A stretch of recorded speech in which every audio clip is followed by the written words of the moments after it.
दर्शकों, आजकल एक पुस्तक बहुत चर्चा का विषय बनी हुई है जिसका नाम है भविष्य मालिका पुराण, जिसको उड़िया भाषा में अच्युतानंद दास जी ने लिखा और उसको हिंदी भाषा में रूपांतरित किया पंडित श्री काशीनाथ मिश्र जी ने। पंचसखा में अंततम महापुरुष अच्युतानंद दास, महापुरुष बलराम दास, महापुरुष जगन्नाथ दास, महापुरुष जसवंत दास और महापुरुष शिशु अनंत दास ने आज से 600 वर्ष पूर्व 15वीं शताब्दी में पावन उत्कल भूमि उड़ीसा राज्य में भगवान चैतन्य महाप्रभु के शिष्य के रूप में इस धरती पर आए और भगवान जगन्नाथ जी के निर्देश से भविष्य पुराण ग्रंथ को संशोधित करते हुए भविष्य मालिका पुराण ग्रंथ की रचना की। इस क्रम में उन्होंने 1,85,000 ग्रंथों के समूह की रचना ताड़ के पत्तों में की, जिसको उड़िया भाषा में लिखा गया।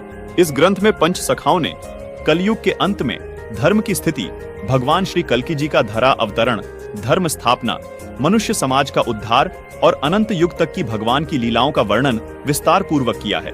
भविष्य मालिका में लिखी हुई प्रत्येक बात पत्थर की गाढ़ है। ये हमेशा सच साबित हुई है, जैसे कि भारत में मुगलों का अत्याचार, अंग्रेजों की गुलामी, स्वतंत्रता संग्राम की घटनाएं, स्वतंत्रता संग्राम सेनानियों का वर्णन, भारत देश का टूटकर आजाद होना, पाकिस्तान, बांग्लादेश, श्रीलंका, बर्मा देश का निर्माण, प्रथम विश्व युद्ध, द्वितीय विश्व युद्ध, अज्ञात रोग और महामारी आना आदि आदि, ये सभी घटनाएं घटित हो चुकी हैं। भविष्य मालिका पुराण के प्रस्तावना पृष्ठ पर लिखा है कि कलयुग का अंत हो चुका है। शास्त्रीय धारा एवं मनुस्मृति के आधार पर 4 युग का ही समय देखने को मिलता है। उन युगों के नाम हैं: पहला सतयुग, दूसरा त्रेता युग, तीसरा द्वापर युग और चौथा कलयुग। इन 4 युगों के बाद एक गुप्त युग भी आता है, जिसको अनंत युग या आद्य सतयुग कहते हैं। इस पुस्तक में बेहद हैरान करने वाली बातें लिखी हैं। भविष्य मालिका पुराण के अनुसार सन 2032 से पूर्व संपूर्ण विश्व में सभी धर्मों और पंथों का पुनर्गठन होकर सारे विश्व में केवल सत्य सनातन धर्म प्रतिष्ठित होगा। दर्शकों, आपको बता दें कि संत अच्युतानंद जी महाराज सहित 5 पंचसखा परमात्मा कबीर जी के समकालीन रहे हैं। 1480 से 1518 तक इन महापुरुषों का जीवन काल कबीर परमात्मा के समकालीन रहा। इसी दौरान कबीर परमात्मा जी ने भी ये बातें कही थी। आइए आपको कबीर परमात्मा द्वारा कही गई बातों और भविष्य मालिका पुराण में कही गई बातों में समानता की एक झलक दिखाते हैं। कबीर सागर और भविष्य मालिका पुराण दोनों को लगभग 600 वर्ष पहले लिपिबद्ध किया गया था। कबीर सागर के स्वसंवेद बोध अध्याय में कबीर परमात्मा ने कहा है कि 5 सहस और 500 जब कलयुग बीत जाए, महापुरुष फरमान तब जग तारण को आए। कबीर परमात्मा ने कहा था कि जब कलयुग लगभग 5505 वर्ष बीत जाएगा, तब वो महापुरुष दुनिया का उद्धार करने के लिए आएगा। दर्शकों, कबीर सागर के बोध सागर अध्याय में लिखा है कि 5505 तब ये शब्द होगा सांचा। यही बात भविष्य मालिका पुराण में लिखी है। देखिए, इसमें लिखा है कलयुग 5000 साल पूर्ण होगा, तब भक्त और भगवान की लीला का प्रकाश होगा। वहीं कबीर परमात्मा ने कबीर सागर में अपनी वाणी में कहा है कि यथा सरित गण आप ही मिले सिंधु में धाये, सत्य सुकृत के मध्य तिमि सभी पंथ समाये। यहाँ कबीर साहिब जी ने कहा है कि जिस तरह सब नदियां अंत में समुद्र में समा जाती हैं, इसी प्रकार उस महापुरुष के आने के बाद सब पंथ, सब धर्म एक होकर एक पंथ बन जाएंगे और उस महापुरुष के द्वारा चलाया गया एक पंथ रहेगा, जो सत्य सनातन पंथ होगा। यही बात भविष्य मालिका पुराण में लिखी है। लिखा है कि भविष्य मालिका पुराण के अनुसार सन 2032 से पूर्व संपूर्ण विश्व में सभी धर्मों और पंथों का पुनर्गठन होकर सारे विश्व में केवल सत्य सनातन धर्म प्रतिष्ठित होगा। दर्शकों, अब जानना यह है कि आखिर वो महापुरुष कौन है जिसके बारे में कबीर सागर में लिखा है। जो जग तारण को आएगा वो अवतार कौन है जिसके बारे में भविष्य मालिका पुराण में लिखा है कि 2032 से पहले पहले वो महापुरुष सभी धर्मों का पुनर्गठन करके सारे विश्व में सत्य सनातन धर्म को प्रतिष्ठित कर देगा।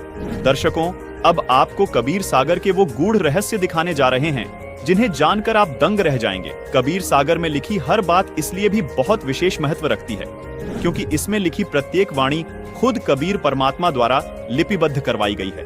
दर्शकों, भविष्य मालिका पुराण में जिस महापुरुष द्वारा सभी धर्मों को एक करके आदि सनातन धर्म को पुनः प्रतिष्ठित होने की बात कही गई है, वो महापुरुष कौन है, उसके आने के समय की जानकारी भी कबीर सागर में लिखी है। दर्शकों, जैसा कि आपने भविष्य मालिका पुराण में देखा कि कलयुग के 5000 वर्ष बीत जाने के बाद भगवान और भक्त की लीला का प्रकाश होगा। जिस महापुरुष का जिक्र भविष्य मालिका पुराण में है, उस महापुरुष का कबीर सागर में स्पष्ट वर्णन देखने को मिलता है तथा उस महापुरुष की पहचान भी बताई है। आइए अब आपको कबीर सागर में दिखाते हैं। दर्शकों, कबीर सागर में बोध सागर के स्वसंवेद बोध पृष्ठ 121 पर लिखा है, चौथा युग जब कलयुग आई, तब हम अपनो अंश पठाई। काल फंद छूटे नर लोई, सकल सृष्टि प्रवाणिक हुई। घर घर देखो बोध विचारा, सतनाम सब ठोर उचारा। 5505 तब ये वचन होगा सांचा। कलयुग बीत जाए जब एता, सब जीव परम पुरुष पद चेता। जिसका भावार्थ ये है कि जब चौथा युग यानी कलयुग आएगा, वह कलयुग 5505 वर्ष बीत जाएगा, तब परमात्मा अपने ज्ञान का प्रकाश करने के लिए इस धरा पर आएंगे। वह सब जीव उनके अद्भुत ज्ञान को सुनकर पूर्ण परमात्मा की भक्ति करेंगे, यानी सतनाम का जाप करेंगे। अब दर्शकों, सवाल ये है कि वो महापुरुष जिसका जिक्र कबीर सागर और भविष्य मालिका पुराण कर रही है, वो महापुरुष कहाँ आएगा और कैसे आएगा? आइए ये भी जानते हैं कि उसकी पहचान कैसे होगी। देखिए, कबीर सागर में कबीर वाणी के बोध सागर के पृष्ठ 137 पर लिखा है कि 12वें पंथ प्रकट हुए वाणी, शब्द हमारे की निर्णय थानी। अस्थिर घर का मर्म न पावे, ये 12 पंथ हम ही को ध्यावे। 12वें पंथ हम ही चलावे, सब पंथ मेट कर एक ही पंथ चलावे। भावार्थ है कि 12वें पंथ में कबीर परमात्मा की वाणी प्रकट होगी, यानी 12वें पंथ से ही कबीर साहिब जी का यथार्थ ज्ञान प्रकट होना शुरू होगा। उसके बाद 12वें पंथ में कबीर परमात्मा ने कहा कि मैं खुद चलकर आऊंगा और इन सब पंथों को मिटाकर एक पंथ चलाऊंगा। जैसा कि भविष्य मालिका पुराण में भी प्रमाण मिलता है कि उस महापुरुष द्वारा सब धर्मों का पुनर्गठन होकर केवल एक सत्य सनातन धर्म प्रतिष्ठित हो जाएगा। दर्शकों, कबीर सागर में लिखी इन वाणियों को पढ़ने के बाद 3 सवाल और निकलकर सामने आते हैं, जिनका जवाब हम इसी कबीर सागर में खोजेंगे। सवाल नंबर 1, ये जो वाणियां बोली गई हैं, ये कब सत्य सिद्ध होंगी? सवाल नंबर 2, वो 12वां पंथ कौन सा है जिसमें चलकर खुद कबीर साहिब जी महापुरुष के रूप में आएंगे? सवाल नंबर 3, वो महापुरुष कौन है? पहला सवाल था, ये वाणियां कब सत्य सिद्ध होंगी? इसका जवाब कबीर सागर में कबीर वाणी के बोध सागर के पृष्ठ 137 पर लिखा है। देखिए, 5505 तब ये शब्द होगा सांचा। मतलब कलयुग के 5505 वर्ष बीत जाने के बाद ये वचन सत्य सिद्ध होंगे। आइए अब देखते हैं कलयुग के 5505 वर्ष कब पूरे होते हैं। कलयुग 4,32,000 वर्ष का होता है। तो अब हमें देखना यह है कि आज कलयुग कितना बीत चुका है और कलयुग के 5505 वर्ष कब पूरे होते हैं, क्योंकि कबीर साहिब जी ने भी कलयुग 5505 वर्ष बीतने को विशेष बताया है। दर्शकों, कबीर सागर में बोध सागर के स्वसंवेद बोध पृष्ठ 121 पर लिखा है, चौथा युग जब कलयुग आई, तब हम अपनो अंश पठाई। काल फंद छूटे नर लोई, सकल सृष्टि प्रवाणिक हुई। घर घर देखो बोध विचारा, सतनाम सब ठोर उचारा।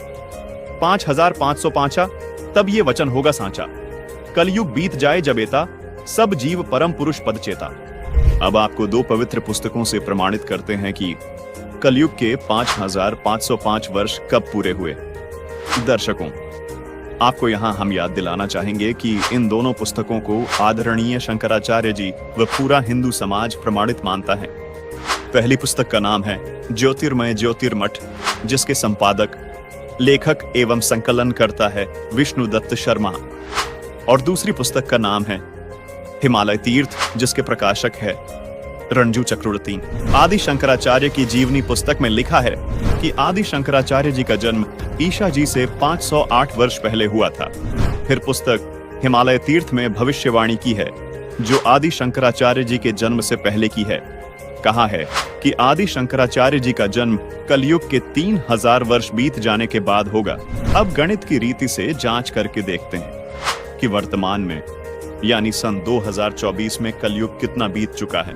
आदि शंकराचार्य जी का जन्म ईशा जी से 508 वर्ष पहले हुआ था। आदि शंकराचार्य की जीवनी पुस्तक के अनुसार शंकराचार्य जी का जन्म हुआ कलयुग 3000 वर्ष बीत जाने पर, मतलब वर्ष 2024 में कलयुग बीत चुका है 3000 जमा 2532 वर्ष, यानी गणित के हिसाब से आज कलयुग 5532 वर्ष बीत चुका है। दर्शकों, अब देखना यह है कि आज 2024 में से कितने वर्ष कम करने पर कलयुग के 5505 वर्ष पूरे होते हैं। मतलब 27 साल पहले कलयुग के 5505 वर्ष पूरे हो चुके थे और साल था 1997। जी हाँ, बिल्कुल, वर्ष 1997 में कलयुग 5505 वर्ष बीत चुका था। हमारा दूसरा सवाल यह था कि कबीर साहिब जी का 12वां पंथ कौन सा है जिसमें कबीर साहिब जी खुद चलकर आएंगे। इसका जवाब भी हमें कबीर सागर में बोध सागर के कबीर चरित्र बोध के पृष्ठ नंबर 1870 पर मिलता है। इस पृष्ठ पर आप देख रहे हैं कि कबीर साहिब जी के 12 पंथों का विवरण है, जिसमें 12वां पंथ गरीबदास जी का पंथ बताया गया है। यानी कबीर साहिब जी द्वारा गरीबदास जी वाले 12वें पंथ में आने की बात कबीर सागर में कही गई है। अब आप सोच रहे होंगे कि ये गरीबदास जी कौन है और इनका जन्म कब हुआ। इसका जवाब भी हमें कबीर सागर में कबीर वाणी के बोध सागर के पेज 136 पर मिलता है। लिखा है कि संवत 1775 हुई। यहाँ 75 गलत प्रिंट हुआ है, ये 74 है, सही वाणी है। संवत 1774 हुई। ता दिन प्रेम प्रकटे जग सोई, यानी जिसके माध्यम से कबीर परमात्मा की वाणी प्रकट होगी उसका जन्म संवत 1774 में होगा। आपको बता दें कि गरीबदास जी का जन्म संवत 1774 में हुआ था। उनके माध्यम से कबीर साहिब जी ने अपना संपूर्ण ज्ञान प्रकट किया। दर्शकों, आप जान चुके हैं कि 12वां पंथ गरीबदास जी महाराज का पंथ है। यहाँ कबीर साहिब जी ने यह भी स्पष्ट किया है कि 12वें पंथ वाले भी मेरी वाणियों को पढ़ेंगे लेकिन समझ नहीं पाएंगे, इस कारण पार नहीं हो पाएंगे, यानी मोक्ष प्राप्त नहीं कर पाएंगे। इसलिए इन 12 पंथों को खत्म करके पूर्ण परमात्मा खुद पूर्ण संत के रूप में 13वां पंथ चलाएंगे, जिससे बिचली पीढ़ी में आने वाली हंस आत्माएं मोक्ष प्राप्त करेंगी। इस बिचली पीढ़ी को ही भविष्य मालिका पुराण में आद्य सतयुग कहा है। कबीर सागर में कबीर वाणी के बोध सागर के पृष्ठ 137 पर लिखा है कि प्रथम चरण कलयुग निर्याना, तब मगहर मांडो मैदाना। यहाँ कबीर परमात्मा ने कहा है कि जब मैं मगहर से सहशरीर सतलोक जाऊंगा, वो कलयुग का प्रथम चरण चल रहा होगा। आइए अब इस वाणी में देखिए। कबीर सागर में कबीर वाणी के बोध सागर के पृष्ठ 137 पर लिखा है कि धर्मदास मेरी लाख दुहाई, मूल शब्द बाहर न जाई। पवित्र ज्ञान तुम जग में भाको, मूल ज्ञान गोई तुम राखो। मूल ज्ञान जो बाहर पढ़ी, बिचली पीढ़ी वंश हंस नहीं तरही। यहाँ बिचली पीढ़ी मतलब कलयुग का दूसरा चरण अथवा बीच वाला चरण है। दर्शकों, यहाँ स्पष्ट करना चाहेंगे कि जिस समय को भविष्य मालिका पुराण में आधे सतयुग कहा है, उसको कबीर परमात्मा जी ने कबीर सागर में बिचली पीढ़ी यानी कलयुग का दूसरा चरण कहा है और धर्मदास जी को चेताते हुए कहा कि हे धर्मदास, यदि ये मूल ज्ञान अथवा मूल मंत्र अगर नकली संतों के हाथ लग गए तो दूसरे चरण वाली यानी बिचली पीढ़ी में आने वाली आत्माएं मोक्ष प्राप्त नहीं कर पाएंगी। मतलब जो आधे सतयुग में जन्म लेगा उसका पूर्ण लाभ वो आत्माएं नहीं उठा पाएंगी। भविष्य मालिका पुराण में लिखी इस बात को भी विस्तार से समझाते हैं कि वो महापुरुष कौन है। आइए कबीर सागर से आपको स्पष्ट करते हैं, जो खुद कबीर परमात्मा द्वारा बोला गया सूक्ष्म वेद है। देखिए, कबीर सागर में बोध सागर के स्वसम वेद बोध के पेज नंबर 171 पर लिखा है कि 5 सहस और 500 जब कलयुग बीत जाए, महापुरुष फरमान तब जग तारण को आए। हिंदू तुर्क आदिक सबे जेते जीव जहान, सतनाम की साख गही पावे पद निर्वाण। यथा सरितगण आप ही मिले सिंधु में धाय, सत सुकृत के मध्य तिमी सभी पंथ समय।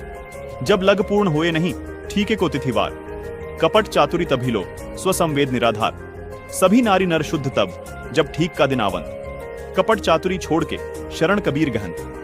एक अनेक हो गए पुनः अनेक हो एक, हंस चले सतलोक सब सत्य नाम की टेक। घर घर बोध विचार हो दुर्मति दूर बहाए, कल युग में सब एक हो बढ़ते सहज सुभाए। कबीर साहिब जी यहाँ स्पष्ट कर रहे हैं कि कलयुग अभी समाप्त नहीं हुआ है। कलयुग के अंदर ही एक समय ऐसा आएगा जब कलयुग में ही सब एक होकर सहज स्वभाव वाले हो जाएंगे। कलयुग में ही सतयुग जैसा माहौल हो जाएगा जो कि हजारों वर्षों तक चलेगा। 2032 तक आदि सनातन धर्म प्रतिष्ठित हो जाएगा और पूरे विश्व में फैल जाएगा। कहां उग्र का शूद्र हो हर सबकी भव भीड़, सो समान सम दृष्टि है समर्थ सत कबीर। भावार्थ है कि जब कलयुग 5505 वर्ष बीत जाएगा तब वो महापुरुष इस धरा पर आएंगे और हिंदू मुस्लिम व सभी धर्म पंथों को एक करेंगे, सब सतनाम का जाप करेंगे और मोक्ष को प्राप्त करेंगे। दुनिया के जितने भी धर्म व पंथ है वो सभी उस महापुरुष के द्वारा चलाए गए 13वें पंथ जो आदि सनातन पंथ होगा उसमें ऐसे मिल जाएंगे जैसे सभी नदियां बड़े समुद्र में मिल जाती हैं। जब वो समय आएगा तब पृथ्वी के सभी मनुष्यों का स्वभाव सहज और शुद्ध हो जाएगा। सबकी बुद्धि निर्मल हो जाएगी, सब पाप करने से डरेंगे, यानी नर नारी कपट चतुराई छोड़कर कबीर परमात्मा की शरण ग्रहण करेंगे। दर्शकों, यहाँ पर हम आपको ये भी बताना चाहेंगे कि कलयुग अभी खत्म नहीं हुआ है। कलयुग अपने समय अनुसार ही समाप्त होगा, जो है 4,32,000 वर्ष। दर्शकों, अब आपको कलयुग के अंतिम चरण यानी जब कलयुग समाप्त होगा उस विषय में बताते हैं। कलयुग के तीसरे चरण यानी कलयुग के अंत में कल की अवतार जन्म लेगा, जो राजा हरीशचंद्र वाली आत्मा ही होगा। उस समय कलयुग की हालत बहुत खराब हो जाएगी। मनुष्य मनुष्य को खाने लगेगा और जिस भी मनुष्य में भक्ति का बीज नहीं होगा उसको कल की अवतार यानी राजा हरीशचंद्र वाली आत्मा अपनी तलवार से काटकर समाप्त कर देगा और सतयुग की स्थापना करेगा। कल की अवतार सिर्फ उन्हें छोड़ेगा जिनके अंदर भक्ति का बीज होगा, यानी भगवान की चाह बाकी होगी। दर्शकों, जैसा कि हम आपको पहले बता चुके हैं कि 1997 में कलयुग के 5,505 वर्ष पूरे हो चुके हैं और 1997 में स्वयं कबीर परमात्मा इस धरातल पर आकर संत रामपाल जी महाराज को मिले और उन्हें सार नाम व सार शब्द देने का आदेश दिया। अब आपको ये बात जानकर हैरानी होगी, जिस महापुरुष की बात भविष्य मालिका पुराण और कबीर सागर कर रहे हैं, वो महापुरुष कोई और नहीं बल्कि संत रामपाल जी महाराज ही हैं। जो महापुरुष 13वें पंथ का प्रवर्तक होगा, वो संत कोई और नहीं बल्कि संत रामपाल जी महाराज ही हैं। संत रामपाल जी महाराज ही वो संत हैं जो सब धर्मों को एक करके आदि सनातन धर्म की स्थापना करेंगे। संत रामपाल जी महाराज ही वो संत हैं जो 31 वर्ष से अपने भक्तों को 3 समय की आरती करवाते हैं। संत रामपाल जी महाराज गरीबदास जी महाराज वाले पंथ से हैं। संत रामपाल जी महाराज जी जो अद्भुत ज्ञान दे रहे हैं, उसी से सभी धर्म व पंथ एक होकर आदि सनातन धर्म में प्रवर्तित हो जाएंगे। दर्शकों, हम आपको ये भी बताना चाहेंगे कि संत रामपाल जी महाराज सन 1994 से ही, यानी जब से संत रामपाल जी को अपने गुरुदेव से नाम दीक्षा देने का आदेश हुआ है, तब से ही संत रामपाल जी 3 समय की संध्या आरती करते व करवाते हैं, जो मनुष्य के मोक्ष में सहयोगी है। दर्शकों, ऋग्वेद में भी प्रमाण है कि जो पूर्ण संत आएगा वो 3 समय की संध्या आरती करने को देगा। आइए आपको ऋग्वेद में प्रमाण दिखाते हैं। ये है ऋग्वेद मंडल 8 सूक्त 1 मंत्र 29, जिसमें साफ साफ लिखा है कि पूर्ण संत 3 समय की संध्या सुबह, दोपहर और रात्रि तीनों संध्या में परमात्मा की स्तुति करवाएगा। दर्शकों, इससे सिद्ध होता है कि संत रामपाल जी महाराज ही पूर्ण संत है जो विश्व का कल्याण करेंगे, और इस बात की वेद भी गवाही देते हैं। संत रामपाल जी महाराज का नारा है कि जीव हमारी जाति है, मानव धर्म हमारा, हिंदू मुस्लिम सिख ईसाई धर्म नहीं कोई न्यारा। संत रामपाल जी महाराज एकमात्र ऐसे संत हैं जिनके पास वास्तविक सत नाम है, जो कि उन्होंने गरीबदास जी द्वारा रचित अमर ग्रंथ सूक्ष्म वेद से प्रमाणित करके दिखाया है। दर्शकों, अब आपको ये बताते हैं कि क्यों सभी धर्म व सभी पंथ संत रामपाल जी महाराज द्वारा चलाए गए आदि सनातन पंथ में मिल जाएंगे। गीता अध्याय 17 श्लोक 23 में बताया गया है कि पूर्ण परमात्मा को पाने का ओम तत्सत मंत्र है, जो सांकेतिक है। सामवेद संख्या नंबर 822 में भी यही कहा गया है कि उस परमात्मा को पाने का भी त्रितस्य नाम है, यानी 3 नाम का मंत्र है जो सांकेतिक है। दर्शकों, अब आपको पवित्र कुरान शरीफ का एक ऐसा भेद बताते हैं जिसे जानकर आप हैरान रह जाएंगे। पवित्र कुरान शरीफ में 2 आयत ऐसी हैं जिनके बारे में सभी अनुवादक स्वयं कहते हैं कि इन 2 आयतों का अर्थ स्वयं खुदा ही जानता है। वो 2 आयत कौन सी हैं? आइए दिखाते हैं। दर्शकों, ये है पवित्र कुरान शरीफ की सूरह अश सूरा 42 की आयत नंबर 1 और 2, जिसमें आप देख रहे हैं कि जिसमें एन सीन काफ अक्षरों का अर्थ नहीं किया गया है।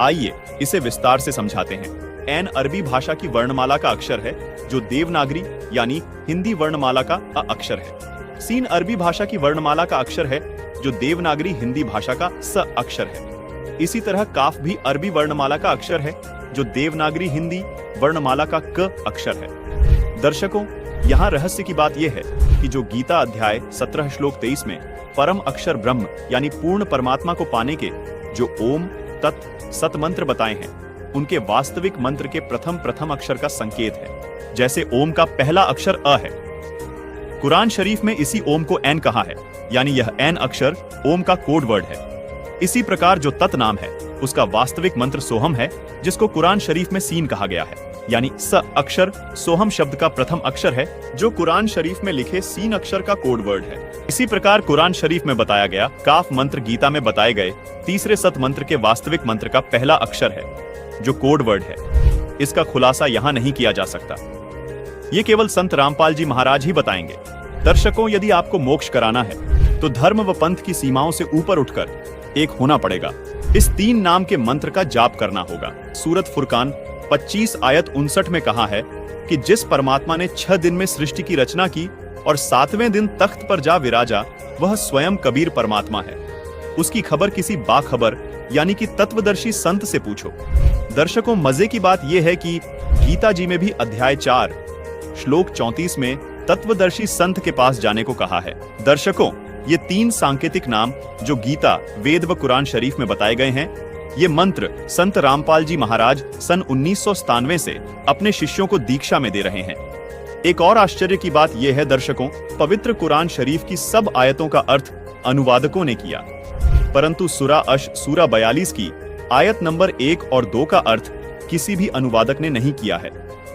इससे भी स्पष्ट हो जाता है कि पूरा मुस्लिम समाज इस मूल मंत्र के रहस्य को नहीं जानता, जो पूर्ण कल्याणकारक है, जिसको खुदा कबीर ने संत गरीब दास को बताया तथा फिर संत रामपाल जी तक पहुंचाया है। दर्शकों, सबसे बड़ी हैरानी की बात यह है कि आज तक सूरा 42 की इन आयतों का अनुवाद किसी भी अनुवादकर्ता ने नहीं किया है, लेकिन संत रामपाल जी महाराज जी द्वारा लिखी पुस्तक मुसलमान नहीं समझे ज्ञान कुरान में इन आयतों व मंत्रों एन सीन काफ को पेज नंबर 12 पर पूरे विस्तार से समझाया है।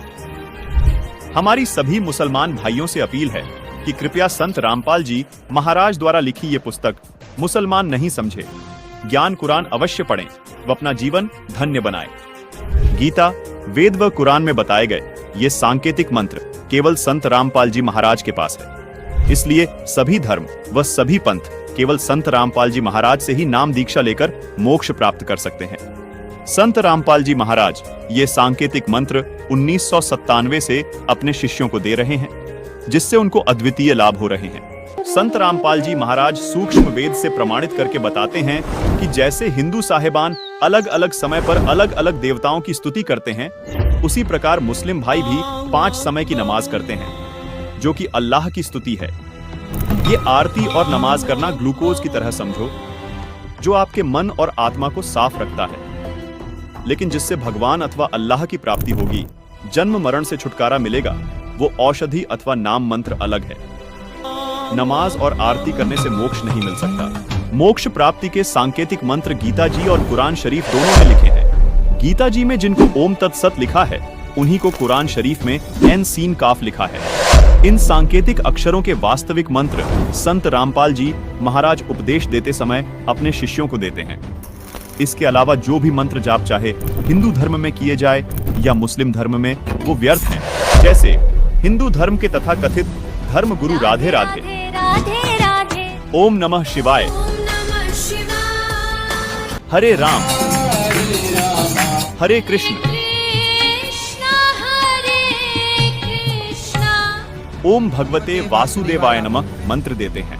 ओम नमो भगवते वासुदेवाय आप जपें। इसलिए शास्त्र विरुद्ध है। इसी प्रकार मुसलमान भाई कलमा पढ़ते हैं, उससे भी कोई लाभ नहीं होगा, क्योंकि वो कुरान में लिखे एन सीन काफ मंत्रों से मेल नहीं खाते।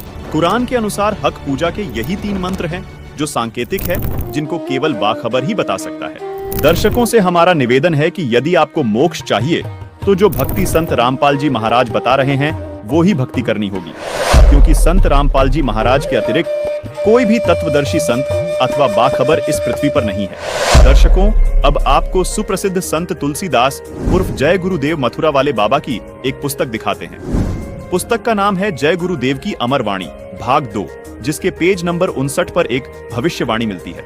बाबा जय गुरुदेव ने 28 अगस्त 1971 को एक भविष्यवाणी की थी, जिसमें बाबा जय गुरुदेव जी ने बताया कि महापुरुष का जन्म भारतवर्ष के छोटे से गांव में हो चुका है और वह व्यक्ति मानव इतिहास का सबसे महत्वपूर्ण व्यक्ति बनेगा।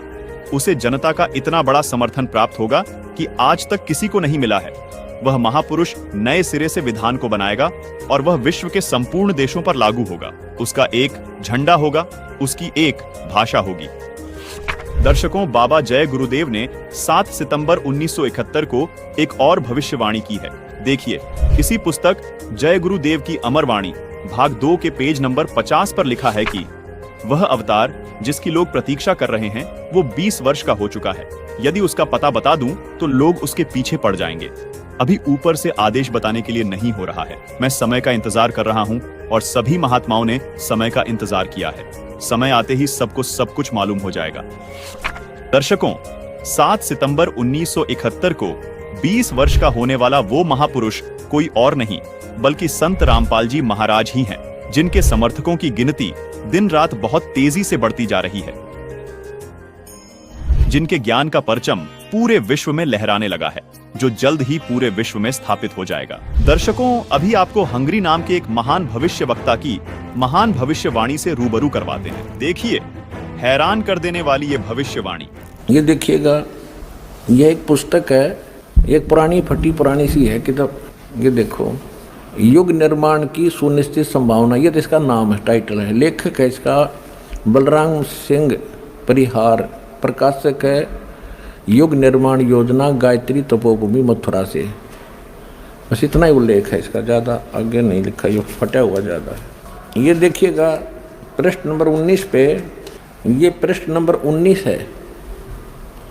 इसके पृष्ठ नंबर 19 पे यानी 19 पे क्या लिखा है कि स्वाधीनता यानी आज़ादी के 4 वर्ष बाद एक शक्तिशाली धार्मिक संस्था प्रकाश में आएगी और सारे संसार का उद्धार करेगी। उद्धारक इस संस्था का स्वामी संचालक होगा। अब यहाँ ये क्या है कि किसी एक भविष्यवाणी है, हंगरी नाम का कोई भविष्यवक्ता था, उसकी ली है इसने, अपनी पुस्तक तैयार की है, लोगों की सुना के पढ़ा के, तो इसने अपने हिसाब से इन्होंने उस पर सेट कर रखी है। इसका अर्थ ये था कि 1947 में भारत स्वतंत्र हुआ, उसके 4 वर्ष बाद दास का जन्म होया 1951 में। इसका अर्थ तो ये बनता है कि स्वाधीनता के 4 वर्ष बाद 1951 में एक संत का जन्म होगा जो धार्मिक संस्था को ऐसी बनाएगा जो पूरे विश्व का कल्याण करेगी।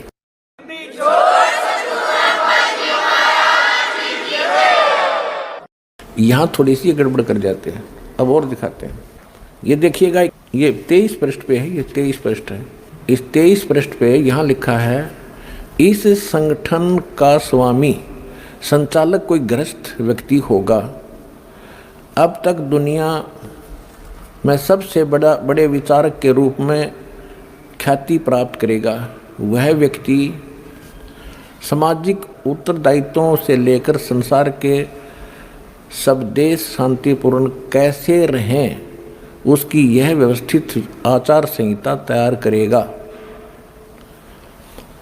उसके जीवन भर के संग्रहित विचारों को यदि एक पुस्तक में लिखा जाए तो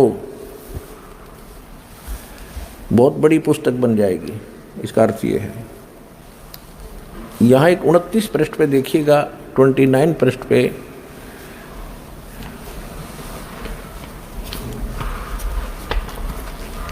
एशिया के किसी देश, संभवतः भारतवर्ष में एक नम्र ग्रामीण परिवार में एक महान आत्मा ने जन्म ले लिया है, जो एक महान आध्यात्मिक क्रांति का सूत्रपात, संचालन और नियंत्रण करेगा। इसके पीछे क्रियाशील आत्माओं की शक्ति होगी जो संसार की वर्तमान विकृत परिस्थितियों को बदल डालेंगी।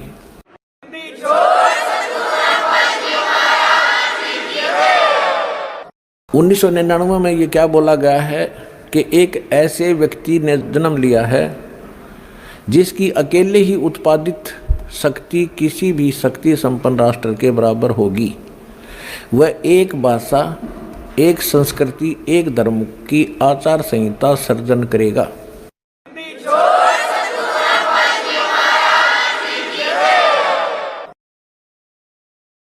यहां देखिएगा 43 पृष्ठ पे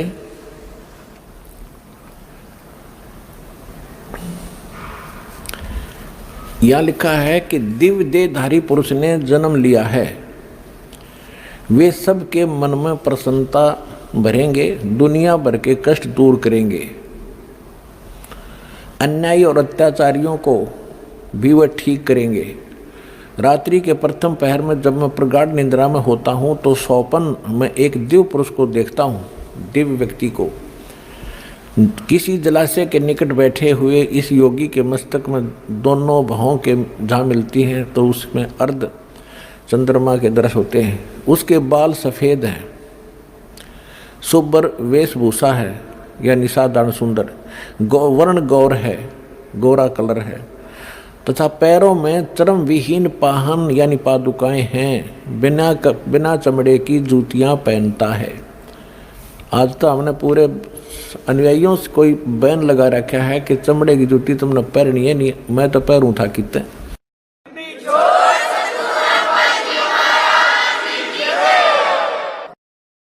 अब देखिएगा इसके पृष्ठ नंबर 72 पे, इसके 72 पृष्ठ पर देखिएगा,